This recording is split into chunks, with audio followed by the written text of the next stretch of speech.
జనసేన అనేది అంటే నెక్స్ట్ ఎలక్షన్స్లో ఎలా వెళ్ళాలి, నెక్స్ట్ ఎలక్షన్స్లో మనం ఎలా గెలవాలి, గెలిచి మనం ఎలా అనే ఆలోచనతో కాదు, ఒక రాబోయే తరాల కోసం పెట్టిన పార్టీ తప్ప రేపో ఎల్లుండో మనం అర్జెంటుగా గెలిచేసి పదవి మీద మనం అధికారం పెట్టాలని కోరికలు. అందుకని గత 10 సంవత్సరాల నుంచి, దానికి ముందు ఇంకొక ప్రజారాజ్యం పార్టీలో మనం వేరే కారణాల వల్ల మిస్ అయిన తర్వాత ఈ ప్రజలకి మనం చేయాలి సేవ అని పవన్ కళ్యాణ్ గారు 2014లో పార్టీ పెట్టినప్పటి నుంచి జయాపజయాలకు అతీతంగా ఫైట్ చేస్తున్నాం. పవన్ కళ్యాణ్ గారు, మనోహర్ గారు గెలిచినోడి పక్కన కొన్ని వందల మంది చేరతారు, లక్షల మంది, కోట్ల మంది చేరతారు. ఓడిపోయినా ఓడిపోతాడని తెలిసిన సొంత మనుషుల్నే వదులుకునేటువంటి మనస్తత్వం జనరల్గా హ్యూమన్ బీయింగ్స్కి ఉంటుంది. కానీ పవన్ కళ్యాణ్ గారు లాంటి గ్రేట్ లీడర్, ఆయన ఓడిపోయే కొద్దీ బలపడేటువంటి గొప్ప నాయకుడు. ఆయన ఓడిపోయే కొద్దికి బలపడతాడు. ఆయన అంటే ఇది పవన్ కళ్యాణ్ గారి నాయకుడు, కానీ ఇక్కడికి వచ్చేటప్పటికి ఆయన ప్రజానాయకుడు అంతే చూస్తా. కానీ ఆయనకి కొంతకాలం సినిమా ఇండస్ట్రీ ఒక ఎగ్జాంపుల్ చెప్పాలంటే, సినిమా ఇండస్ట్రీలో ప్రతి హీరోకి హిట్లు వచ్చే కొద్దీ వాళ్ళ పాపులారిటీ పెరుగుతుంది, వాళ్ళ బిజినెస్ పెరుగుతుంది. కానీ రేర్ ఫినామినా ఏంటంటే పవన్ కళ్యాణ్ గారికి ఫ్లాపులు వచ్చినా సరే నెక్స్ట్ పిక్చర్కి బిజినెస్ పెరుగుతూనే ఉండదు. అది ఆయనకున్నటువంటి స్టామినా. పవన్ కళ్యాణ్ గారు ఎందుకు ఇంతమందికి నచ్చుతారు, ఎందుకు ఇంతమంది గుండెల్లో ఉన్నారు, ఎందుకు ఇంతమంది ఆయన ప్రేమిస్తారంటే, నాకు ఒక అనాలిసిస్ అంటే కొంచెం అబ్జర్వ్ చేయటం కూడా నాకు కొంచెం అలవాటు ఉంది. పవన్ కళ్యాణ్ గారు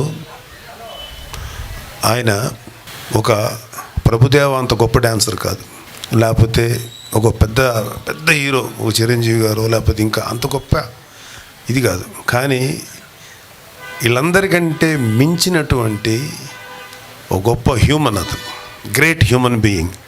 అందుకనే గుండెల్లో ప్రజలు కనెక్ట్ అయ్యారు. ఇక్కడ ఇది రాబోయే తరాల కోసం, నెక్స్ట్ జనరేషన్స్ కోసం పెట్టిన పార్టీ. మా కన్సర్న్ ఏంటంటే, జనసేన పార్టీ పవన్ కళ్యాణ్ గారి కన్సర్న్ ఏంటంటే, మాకు ఇక్కడ ఉన్న వాళ్ళందరికీ ఇవాళ ఎటువంటి ఫేట్ఫుల్ లైఫ్ ఉందో మనకు తెలుసు, ఎలాంటి జీవితం జీవిస్తున్నామో మనకు తెలుసు. ఎందుకంటే మాకు కష్టం లేదు కాబట్టి మిగతా వాళ్ళు ఎట్టిపోయినా పర్వాలేదు అనుకునేటువంటి వ్యక్తులు కాదు. ఎందుకంటే మాది ఆంధ్రప్రదేశ్, ఇక్కడే పుట్టినోళ్ళం. గుంటూరు, బాపట్ల, పొన్నూరు, కనిగిరి ఈ ఏరియాలంతా తిరిగిన వాళ్ళం. మా నాన్నగారు ట్రాన్స్ఫర్స్ తిరిగారు. సో అలాగే పల్నాడు ఈ ఏరియా అంతా మాకు బాగా కొట్టిన పిండి. కాబట్టి మాకు అంటే మీకు ఐడెంటిఫికేషన్ కోసం చెప్తున్నాం, మేము ఎక్కడి నుంచో వచ్చినాం కదా, ఇక్కడి నుంచి ఉన్నవాళ్ళమే. సో మాకు ఈ పెయిన్ ఏంటో తెలుసు, ఇవాళ కామన్ మ్యాన్ పడే సఫరింగ్ తెలుసు. సరే, ఇది దీని గురించి చెప్పే ముందు ఒక మాట, మాకు ఇక్కడ మనోహర్ గారి గురించి ఒక విషయం చెప్పాలి. ఎందుకంటే స్పెసిఫిక్గా ఆయన తెనాలి వాస్తవ్యులు కాబట్టి ఆయన గురించి మీకు ఒక విషయం చెప్పాలి. ఎందుకు మేమందరం మనోహర్ గారిని అంటే, మా ప్రెసిడెంట్ పవన్ కళ్యాణ్ గారు ఇష్టపడటం, ఎలాగో ఆయన ఇష్టపడ్డా, మేము ఇష్టపడినా, ఎవరు ఇష్టపడినా మన జనసేనలో ఎందుకు మేము ఇష్టపడతామని చెప్తారు. 2019లో జనసేన ఓడినప్పటి నుంచి చాలామంది నాయకులు జనసేన వదిలిపెట్టి వెళ్ళిపోయారు, కార్యకర్తలు తప్ప. కార్యకర్తలు మనతోనే ఉన్నారు. చాలామంది నాయకులు మనతో అవసరం కొద్దీ ట్రావెల్ చేసి, ఓహో గెలవట్లేదు కదా, సరే నెక్స్ట్ టైంని వేరే పార్టీల్లోకో లేకపోతే ఎస్పెషల్లీ వైసీపీలోకి వెళ్ళిపోయినటువంటి వాళ్ళు ఉన్నారు. కానీ ఆ టైంలో ఒక లెవెల్లో తెనాలి నుంచి పోటీ చేసి ఓడిపోయినా సరే పవన్ కళ్యాణ్ గారు, మీరు గెలిస్తే నాకేం అబ్జెక్షన్ లేదు, హ్యాపీ. కానీ మీరు ఓడిపోతే మాత్రం లైఫ్ లాంగ్ మీతోనే ఉంటాను, మీతోనే ట్రావెల్ చేస్తానన్న ఒక గొప్ప వ్యక్తి, గొప్ప లీడర్షిప్ క్వాలిటీ ఉన్న వ్యక్తి నాదెండ్ల మనోహర్ గారు. అందుకని ఆయన అంటే మా అందరికీ చాలా ఇష్టం. ఇవాళ ఎవరు ఎన్ని చెప్పినా సరే, ఎన్ని మాట్లాడినా సరే, మనోహర్ గారు జనసేనలో పవన్ కళ్యాణ్ గారి తర్వాత అత్యంత ముఖ్యమైన నాయకుడు ఆయన. మాకు చాలామంది అదేంటి సార్ మరి మీరు నన్ను ఏదో ట్రై చేస్తారు మీరు కదా, అరే ఆయన కష్టపడి పనిచేసే విధానం, ఆయన మనసు అంటే శారీరకంగా మానసికంగా ఒత్తిడి తీసుకొని ఆయనంత పనిచేసేంత కెపాసిటీ మాకు లేదు. ఆయన such a great leader Manohar గారు.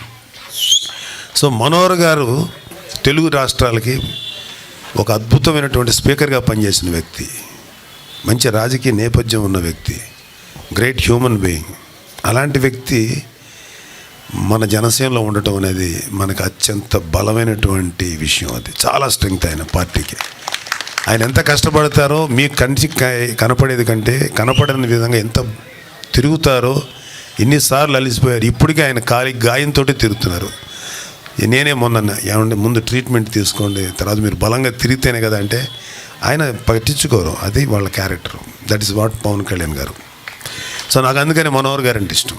సో మీరందరూ కూడా ఇవాళ నేను వచ్చింది ఏంటంటే, ఎందుకు కూడా మాట్లాడమన్నారు కాబట్టి చెప్తున్నా, ఐఎమ్ అప్పీలింగ్, మిమ్మల్ని నేను ప్రార్థిస్తున్నా, రిక్వెస్ట్ చేస్తున్నా, జనసేన టీడీపీ అలయన్స్ ప్రభుత్వం ఒక్కసారి చూడండి. మీలో చాలామంది ఇక్కడ మన మహిళా నాయకురాళ్ళు లేకపోతే వీర మహిళలు ఉన్నారు, మీరందరూ పెద్దవాళ్ళు ఉన్నారు. ఒక అద్భుతమైన మాట చెప్పారు. ఒక వాళ్ళు మామగారిని చూసి అల్లుడి గారికి ఓటేశారు, తండ్రిని చూసి కొడుకు ఓటేశారు, ఒక్కసారి మీ పిల్లలను చూసి పవన్ కళ్యాణ్కి ఓటేయండి అన్నారు. ఈ మాట నేనన్నది కాదు, మీలాంటి జన సైనికులు ఒక వీర మహిళ అన్నమాట. చాలా ఇన్స్పైర్ అయ్యా, ఎంత గొప్పగా చెప్పింది ఏబిడని. సో అలాంటి మనం ఇలాంటి పార్టీలు అంటే ఇవాళ ఇక్కడ దాదాపు ఒక 400-500 మంది కనపడుతున్నారు. ఎన్ని లక్షల మందికి పవన్ కళ్యాణ్ గారు ఈ జనసేన పార్టీ పెట్టడం వల్ల ఎన్ని లక్షల మందికి ప్రశ్నించే గొంతుకునిచ్చాడు. ఇవాళ జనసేన పార్టీలో ఉన్న యూత్ నాకు తెలిసి ఏ పార్టీ లేదు. మన పవర్ అంతా youth, youngsters. Long back Kalyan బాబుని ఆయన్ని అడిగాను ఒకసారి, నువ్వు ఇంత నిజాయితీగా చేస్తున్నావు, గత 10 ఏళ్ళ నుంచి, అంతకుముందు 5 సంవత్సరాలు చేసావు, గత 10 సంవత్సరాల నుంచి కష్టపడుతున్నావు, నువ్వు గెలవలేదు, మరి ఎందుకు మనం కష్టపడి నిజాయితీగా ముందుకు వచ్చిన ప్రజల నుంచి మనకి అనుకున్నంత సహకారం అందట్లేదు? సో ఇది చేయటం అవసరం అని నాకు ఒక చిన్న ఫ్రస్ట్రేషన్ వచ్చి అడిగితే, ఖచ్చితంగా అవసరం అన్నయ్య, వాళ్ళు తెలుసో తెలియకో ఏది చేసినా సరే మన ప్రజలు వాళ్ళ కోసం మనం ఏదైనా చేయాలి. ముఖ్యంగా యువకులు వాళ్ళు అన్నిటికీ తెగించి ముందుకు వచ్చి మనకు నిలబడినందుకు ఖచ్చితంగా ఈ రాష్ట్రంలో ఉండే యువకులకి మనం అండగా నిలబడి వాళ్ళని గొప్ప భారతదేశానికి అద్భుతమైన భవిష్యత్తు ఇచ్చే నాయకులుగాను, మనుషులుగాను, పౌరులుగాను తీర్చిదిద్దాలి.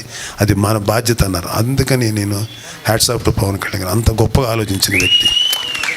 మీ గురించి ఆలోచిస్తారు, యూత్ గురించి ఆలోచిస్తారు. ఎందుకంటే ఐఎమ్ 60+ ఇయర్స్. మాకు ఈ ప్రపంచంలో చూడటానికి పెద్ద గొప్ప థ్రిల్స్ ఏమి మిగల్లా, గొప్ప విషయాలు ఏమి మిగలి. మేము చాలా చూసాం, మంచి ప్రభుత్వాలు చూసాం, పరమ దుర్మార్గమైన ప్రభుత్వం చూసాం. కాకపోతే అతి దారుణమైన ప్రభుత్వం ఒక వైసీపీని మాత్రమే చూస్తున్నాం. కానీ మీరు ఇలాంటి లైఫ్ని మేము చూసిన తర్వాత మాకు అయిపోయింది. అవర్ జనరేషన్, మా జనరేషన్కి సంబంధించినటువంటి లైఫ్ అయిపోయింది. బట్ ఇవాళ అక్కడ ఉన్న ఒక కుర్రోడు ఉన్నాడు, లేకపోతే ఒక అమ్మాయి ఉంది, వాళ్ళ భవిష్యత్తు ఏంటి? ఇక్కడ ఉన్న కొంతమంది యొక్క మీ పిల్లల భవిష్యత్తు ఏంటి? ఇలాంటి నీచమైనటువంటి ప్రభుత్వ సామాజిక పరిస్థితుల్ని, ఆర్థిక పరిస్థితుల్ని మన బిడ్డలకి ఇవ్వాలా? ఇదా మన బాధ్యత? మనకు బాధ్యత లేదా? మన వరకు హ్యాపీగా ఉండి ఏదో ఉన్నంత వరకు కష్టపడితే ఏదో సుఖపడితే సరిపోద్దా? మా బాధ నెక్స్ట్ జనరేషన్స్కి, మీ పిల్లల కోసం, మీకోసం, అంటే ఇక్కడ ఉన్న యూత్ కోసం. ఒక్కొక్కడు ఓడిపోయే కొద్దీ నిరాశపడిపోతుంటాడు, ఇతను ఓడిపోయే కొద్దీ బలపడుతుంటాడు. ఇది పవన్ కళ్యాణ్ గారి కెపాసిటీ. అంటే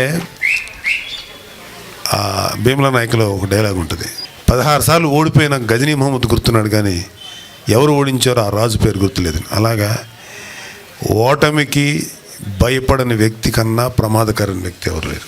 మేము రాబోయే 25 సంవత్సరాలు పవన్ కళ్యాణ్ గారు ఫైట్ చేస్తూనే ఉంటారు. మేము అధికారం రాలేదు కాబట్టి గమ్ముగా ఉండాల్సిన అవసరం లేదు, ఇలా పోరాడుతూనే ఉంటాం.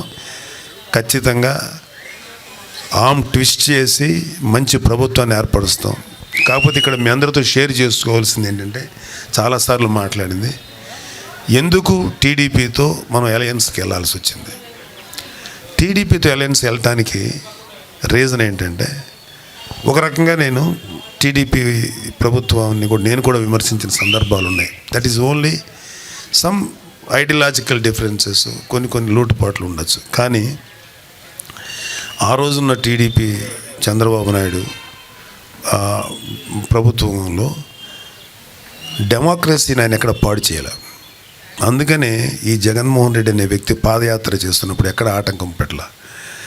అదే పవన్ కళ్యాణ్ గారు వైజాగ్ వచ్చినప్పుడు ఈ వైసీపీ దుష్ట ప్రభుత్వం ఆయన వెళ్ళనీయకుండా అడ్డం పెట్టేసి చాలా ఇష్యూ చేసింది. చంద్రబాబు గారిని అనేక సందర్భాలు ఇబ్బందులు పెట్టింది. ఆయన పబ్లిక్లో మాట్లాడటానికి కూడా ఇంటరాక్షన్ లేకుండా చేసింది. అలాగే చంద్రబాబు గారు కష్టాల్లో ఉన్నప్పుడు పలకరిద్దామని వచ్చిన కళ్యాణ్ బాబుని అడ్డం పెట్టింది. అక్కడ ఫ్లైట్ లేకుండా ఆఫ్ చేసింది. వస్తుంటే ఆఫీస్కి వచ్చి మాట్లాడదామంటే రోడ్ల మీద ఆఫ్ చేశారు. ఇక మాకేమైందంటే, ఖచ్చితంగా మాకేమనిపించిందంటే, ఇలాంటి ప్రభుత్వాన్ని దించకపోతే మనకు లైఫ్ లేదు. మేము తెలంగాణ ఆంధ్ర విడిపోయినప్పుడు, అరే ఒక హైదరాబాద్ లాంటి రాజధాని మనకు లేదు, మన ప్రజలకి అంటే అంత ఆదాయం వచ్చేటువంటి మన రాజధాని మనకు లేదు, ఎలాగ మనకి అనుకున్నప్పుడు కొంతమంది మేధావులు ఏమన్నారంటే, ఏం లేదండి, ఒక 10 సంవత్సరాల్లో మనకున్న లాంగెస్ట్ కోస్టల్ కారిడార్ ఉంది, అద్భుతమైనటువంటి పంట పొలాలు ఉన్నాయి, అద్భుతమైన సారవంతమైన నేల ఉంది. ఒక 10 సంవత్సరాల్లో ఒక ఇంగ్లాండ్, ఒక ఫ్రాన్స్ ఇలాంటి అద్భుతంగా డెవలప్ అయిన యూరోపియన్ కంట్రీలాగా అయిపోతాం మనం ఏం భయపడక్కర్లేదు. ఓకే, వాళ్ళ ప్రజాభీష్టం, వాళ్ళ ప్రజల యొక్క కోరిక, వాళ్ళకున్న సఫరింగ్ తెలంగాణ తీసుకున్నారు. తెలుగువాడు ఎవడు కూడా, ఆంధ్రప్రదేశ్లో ఎవరు కూడా విడిపోయినందుకు బాధపడ్డారు, కానీ వాళ్ళకి వచ్చినందుకు ఎవరు బాధపడాలి. వాళ్ళు హ్యాపీగా ఉన్నందుకు మనం కూడా హ్యాపీగానే ఉన్నాం. అయితే నేను అంటే ఒక 10 years బ్యాక్ ఈ తెలంగాణ విడిపోతున్నప్పుడు బాధపడటం అంటే మనకు లేదు కదా హైదరాబాద్ లాంటి రాజధాని, ఎలాగ మరి మన ఆదాయం ఎట్లాగా, మన ప్రజలకు ఎట్లా ఆలోచిస్తున్నప్పుడు ఈ మాట చెప్పారు కదా, ఇంగ్లాండ్ లాగా అయిపోద్ది, ఫ్రాన్స్ లాగా అయిపోద్ది మన ప్రజలని. నిజంగా అయిపోయింది. ఇవాళ ఎలా అయిందంటే, ఇథియోపియా లాగా కరువు ప్రాంతాలు ఉన్నాయి, కొన్ని ఆఫ్రికా దేశాలు, అలాంటి పరిస్థితులు ఉన్నాయి ఇవాళ. ఎవరు అంటే, మీకు ఒక ఇన్ఫర్మేషన్ చెప్తాను, ఎప్పుడు వలసలు వెళ్ళిపోతారు, ఇక్కడ బతకలేక పక్క రాష్ట్రాలకి, పక్క దేశాలకి, మనకైతే రాష్ట్రాలకి వలస వెళ్ళిపోతారు. శ్రీకాకుళం, ఈ రాయలసీమలో వలసలు ఎక్కువ. కొంచెం మీకు ఈ గుంటూరు, కృష్ణా, వెస్ట్ ఈస్ట్లో కొంచెం బెటరు. కానీ ఫస్ట్ టైము 23 నుంచి 24 లక్షల మంది ప్రజలు వలస వెళ్ళిపోయారు. ఇది బిగ్గెస్ట్ అంటే సమస్య ఆంధ్రప్రదేశ్కి. 24 లక్షల మంది, ఎప్పుడు 4-5 లక్షలు ఉంటాయి వలసలు. అంటే ఇక్కడ బతకలేక వెళ్ళిపోతున్నారు. ఒక స్కిల్డ్ వర్కర్స్ కానీ, ఒక కామన్ మ్యాన్ కానీ, ఒక మామూలు వాడు కానీ బతకలేక వెళ్ళిపోతున్నారు. ఇంకొక 5 సంవత్సరాలు మళ్ళీ ఇతను వస్తే నాకు తెలిసి 50% ఆంధ్రప్రదేశ్ ఖాళీ అవుతుంది. ఇది మాత్రం నాకెందుకు తెలుస్తుంది. ఇతను వీళ్ళు వస్తే ఇంత దారుణమైనటువంటి వ్యవహారం ఇంకెక్కడ ఉండదు. సో ఇప్పుడు నేను చాలామంది ప్రజల దగ్గర కలిసినప్పుడు అన్ని కులాల వాళ్ళని కలిశాను.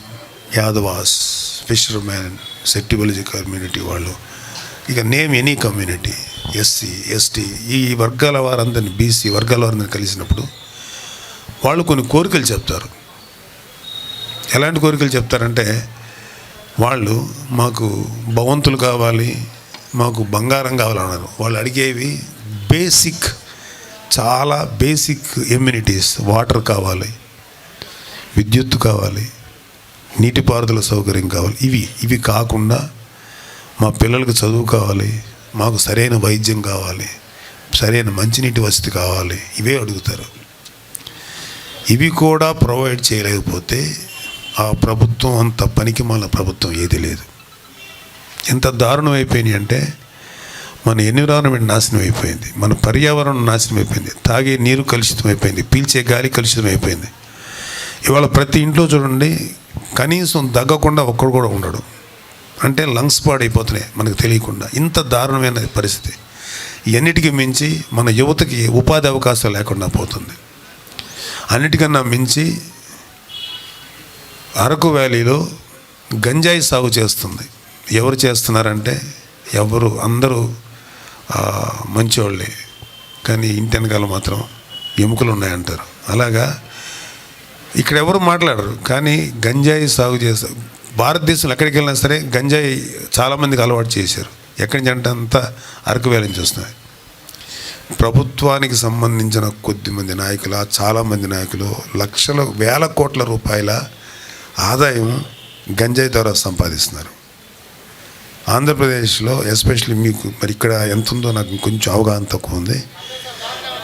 బ్లేడ్ బ్యాచ్ అండ్ గంజాయి బ్యాచ్ తయారయ్యారు కుర్రోళ్ళు.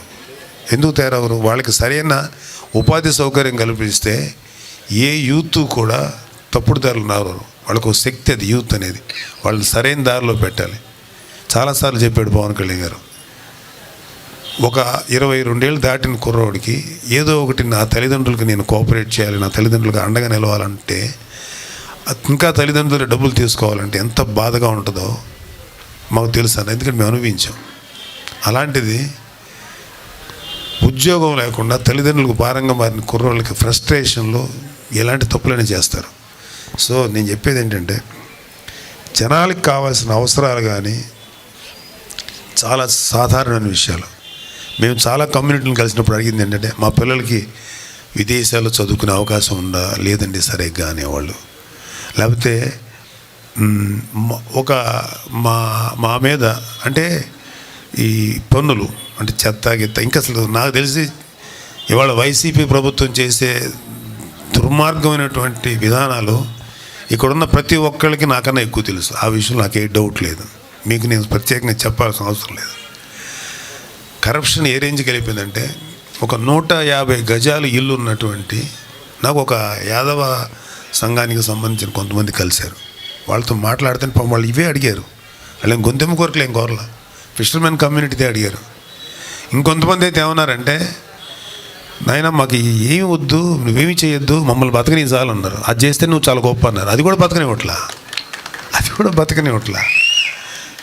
ఇంకా దారుణం ఏంటంటే, బేసికల్గా కొంతమందికి ప్రాంతాల వారీగాను, కులాల వారీగాను, మతాల వారీగాను చిన్న చిన్న అభిప్రాయ భేదాలు, రిఫ్ట్స్ ఉంటాయి. ఈ వైసీపీ ప్రభుత్వం ఉన్నదాన్ని ఏదన్నా ఉంటే తగ్గించాల్సింది పోయి ఇంకా బాగా పెంచి, తద్వారా divide and rule among people చేసి ఏమి బాగుకోవాలని చూస్తారో చాలా అలాంటి పనులు చేసి చాలా అవినీతి అంటే ఒక రాక్షసత్వంతో కూడినటువంటి పరిపాలన చేస్తున్నారు. సో మాకు చాలా ఫ్రస్ట్రేషన్ ఉంది. ఇలాంటి ప్రభుత్వాన్ని గద్దె దించాలి. సో ఒక్కటైతే మీ అందరికీ మేము జనసేన తరఫున మేము ప్రామిస్ చేయగలం, ఎవరెవరైతే తప్పులు చేశారో, ఎవరెవరైతే దుర్మార్గాలు చేశారో ప్రతి వాళ్ళని న్యాయస్థానాల ముందు నిలబెట్టి ఎంత మంది ప్రజలకి ఎవరెవరికి అన్యాయం జరిగిందో వాళ్ళందరికీ న్యాయం జరిగేలాగా జనసేన ప్రభుత్వం చర్య తీసుకుంటారు. Thank you very much. జై జనసేన, జై. సబ్స్క్రైబ్ చేయండి. Please do subscribe to. Please like, share and subscribe to top Telugu TV. Top Telugu TV. Top Telugu TV.